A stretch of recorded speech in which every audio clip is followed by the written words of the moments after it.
Good afternoon. My name is Brian Reagan. I'm coming to you from the Lake Butler Church of Christ in Lake Butler, Florida. Our email address is lakebutlerchurchofchrist@gmail.com. lakebutlerchurchofchrist@gmail.com. Today we're going to take a moment and we're going to look at this tract called The Scourging of Jesus. The Scourging of Jesus. And you say, what is that?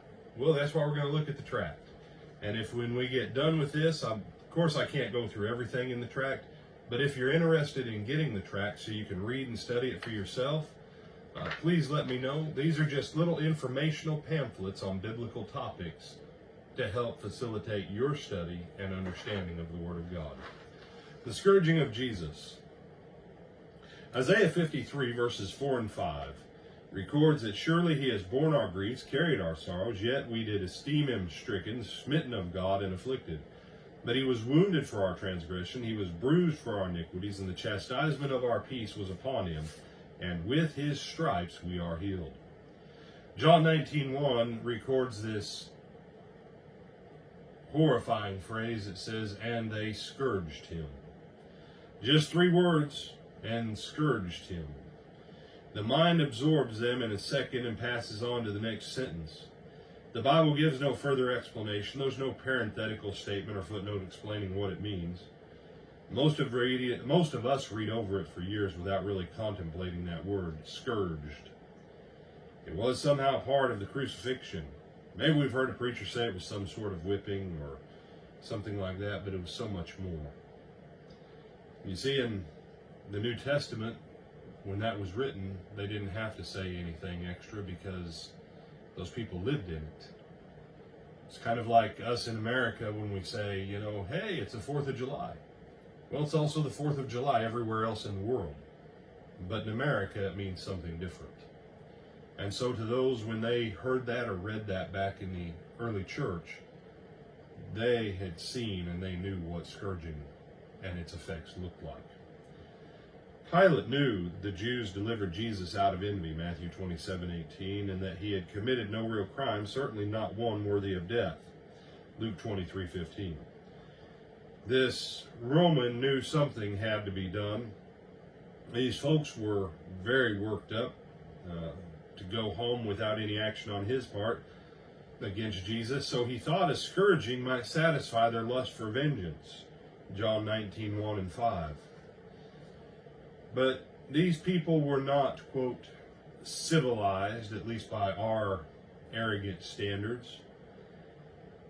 Today's humane society wouldn't allow a dog to be treated the way that Jesus was then, but that was a common thing. You could have someone receive an examination by scourging or questioning. You say, brother, you mean that was like ancient waterboarding? Yeah, kind of. Acts 22:24 and 29 records that they did examinations by scourging. And Roman senators and soldiers were exempt from a scourging unless you were a deserter. History tells us that a criminal was flogged by either 2 soldiers, also known as lictors, Lictors, or by one who had alternated positions. Under Hebrew law, a person was limited to 40 whips, Deuteronomy 25 and verse 3. So they normally stopped at 39 in case they miscounted, because if you went over the count, then you got whipped.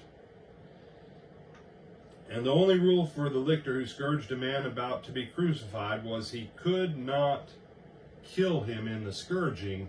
He had to be kept alive to die on the cross. You say, brother, this is horrifying. Yes, it is. What was the instrument? The instrument for a scourging was usually a post that was about 2 feet high. A criminal's wrists were strapped to an iron ring that projected from the 2 sides near the top, and the victim's arms were stretched above his head and fastened to a beam, and then they had a short-handled whip, a flagrum or flagellum, with several single or braided thongs of variable lengths on which sharp pieces of bone or metal or pottery or lead balls were tied and put into. This is what made a scourge. Well, it could be a combination of them. It just depended. They would strip the clothing off the prisoner so that they stood naked.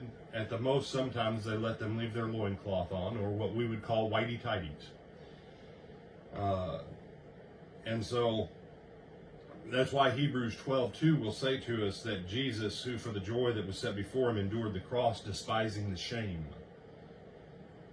The scourging was where the Romans began to deprive you of all of your humanity and all of your dignity, by stripping you bare and then whipping you worse than an animal. And they would tightly fasten them to those rings. They would stretch them out with their feet pointed away from the post or the beam. In both cases, the shoulder blades were positioned to provide little protection for the underlying flesh. The tension, because you knew what was coming with that first whip.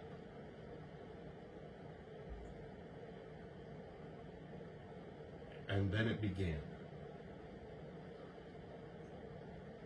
The lictors were able, with the scourging, blow after blow, they would draw blood, they could hook and peel flesh, and they would leave people wounded with strips of muscle and fat visible from where the scourging had ripped them open. Sometimes it was just bruising, but most often it left things open and torn. The body, after a while, would begin to twitch uncontrollably because of the muscle spasms, but having nowhere to go and nowhere to escape from it, that made the scourging even worse. V.P. Black, a brother from years ago, talking about it, he said they would beat him until his shoulder blades looked like two white caps on an ocean of blood. And the victim frequently lost all consciousness to anything other than the blinding, burning pain of being flayed alive. It hurt so bad that men were frequently known to bite their tongues in two from the pain during the beatings. After what seemed like an eternity, the result was that the victim was taken out and finally taken down from that post. But it did not end there for Jesus that day. They continued with mocking him. And then, after they mock-worshipped him and gave him lip service of respect, they brought him back out so Pilate could take him in front of the crowd. And Pilate said, "Ecce homo," or "Behold the man." And they still cried yet again, with a crown of thorns piercing his head and blood covering his face and his body ripped to shreds. "Crucify him. Crucify him." So Pilate sent him away for them to crucify him, having washed his hands and saying, "It's not my fault. I'm not guilty of his blood." And we know that they made him carry his cross, and they took him to the place called Golgotha, the place of crucifixion, and that was where he died. But as you and I go through our remainder of this week, as we think about the things that are afflicting our society, I want you to think about the one who went to heal you and I by his stripes, or his whipping marks of the price of our sin. May the Lord bless you. May the Lord keep you. If you want to understand scourging a little bit better, ask for our tract, The Scourging of Jesus. I'm Brian Reagan. Have a blessed day.